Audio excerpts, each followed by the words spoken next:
اور میں نے پچھلے بار اسلامک سینٹر میں بھی یہی کہا کہ تبت میں بھی اسلامک پریکٹیشنر ہے. ایسا نہیں ہے کہ تبت میں بہت دھرم ہی ہے, ایسا نہیں ہے. 5% in Tibet we have a Lhasa Khache, the Islamic practitioners. وہ لوگ بھی شرن میں کشمیر کے اپنا سری نگر میں نواسط ہے, آپ کے کلنپور میں ہے, مراد آباد میں بھی ہے, لکھنؤ میں بھی ہے, انیک جگہ میں تبت کے لوگ بھی اسلامی پریکٹیشنر لوگ بھی ہے. میں اتنا ہی آپ لوگوں سے آہوان کرنا چاہوں گا, انورودھ کرنا چاہوں گا, جہاں پر النگھن ہو رہا ہے وہاں سب کو آواز اٹھانا چاہیے. کیول اپنے مقصد تک سیمت نہیں رہنا چاہیے. دھرم کے لوگوں کو تو واستو میں جہاں سنکٹ ہے, آج وشو میں پورا سنکٹ میں ہے. آپ کے دھرم میں بھی سنکٹ ہے, بودھ کو بھی سنکٹ ہے. ہر دھرم کے جب سنکٹ ہے تو کیول جلوس اور جلسہ اور سبھا کرنے تک سیمت نہیں, ایمانداری سے اپنا ہم بھی جیوت رہنا ہے تو وہ بھی جیوت رہنا چاہیے. مانو جیسے ابھی بتایا تھا, تو اس کے انوسار آپ لوگوں کو سہیوگ کرنا چاہیے. میں اتنی اپنی آج کے جو سمرن امام کمیٹی کا اور وشیش کر کے جو گت دنوں ایئر کریش ہونے کے ناطے ایران دیش کے, آپ کے دیش کے جو راشٹرپتی مہودیہ جی اور ودیش منتری اور سبھی لوگوں کا جو نِدھن ہوا ہے, ان کو بھی میں بہت دھرم کے انویائی ہونے کے ناطے, ایک منشیہ ہونے کے ناطے, ایک انسان ہونے کے ناطے میں شوق کرتا ہوں, اپنے سمویدھان جاتا ہوں. اور انہی شبدوں کے ساتھ میں چاہوں گا کہ میرے بھاشا آپ لوگوں کو سمجھ میں آئے ہوں گے.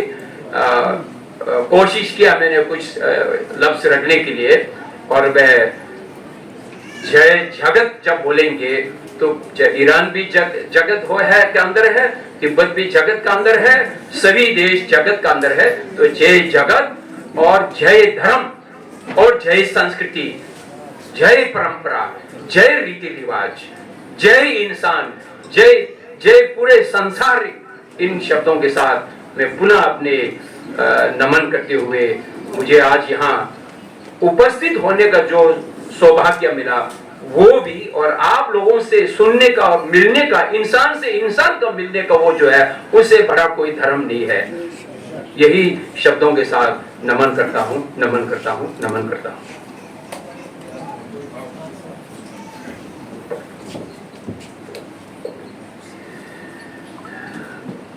بہت شکریہ آچاریہ یشی جی آپ کے سندر وچاروں کے لیے اور آپ کے بہت خوبصورت بیان کے لیے.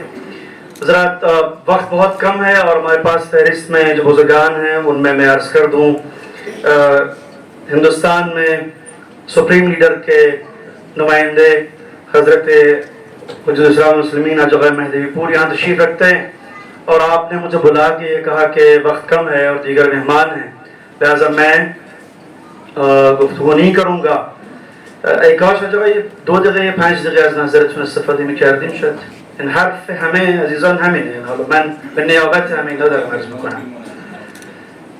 ایکاش میشد. در حال ابھی جو مہمان حضرات ہیں اس میں یہاں پر ہمارے درمیان ڈاکٹر ایس فاروق صاحب ہیں, جناب محمود اختر صاحب ہیں جو IRS آفیسر رہے ہیں, ہمارے درمیان یہاں تشریف رکھتے ہیں. تسلیم رحمانی صاحب سے آپ سبھی واقف ہیں, ہمیشہ اس بس میں آتے رہے ہیں. اور اس کے علاوہ جو دیگر مہمان ہمارے درمیان میں عرض کر دوں, گرو داس جی ہیں یہاں تشریف رکھتے ہیں, اور FI اسماعیلی صاحب ہیں, زاہد صاحب ہیں, نریش پوری جی ہیں, پروفیسر علی صاحب ہیں, پروفیسر شمیر حق صدیقی صاحب ہیں. ہم اکثر پروگرام میں ان سے شعر سنتے تھے, مگر میں اس وقت دیکھ پا رہا ہوں کہ یہ کیسے سمٹے گا. کوشش یہ ہے کہ مغرب کی اذان سے پہلے اور اس سے تھوڑا سا پہلے, تاکہ وضو کا وقت مل جائے, یہ پروگرام ختم ہو جائے.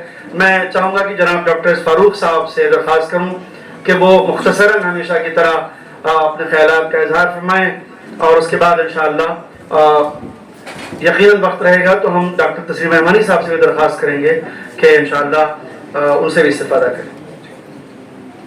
بسم اللہ الرحمن الرحیم. معزز حاضرین, موت اس کی ہے کرے جس کا زمانہ افسوس, یوں تو دنیا میں سبھی آئے ہیں مرنے کے لیے.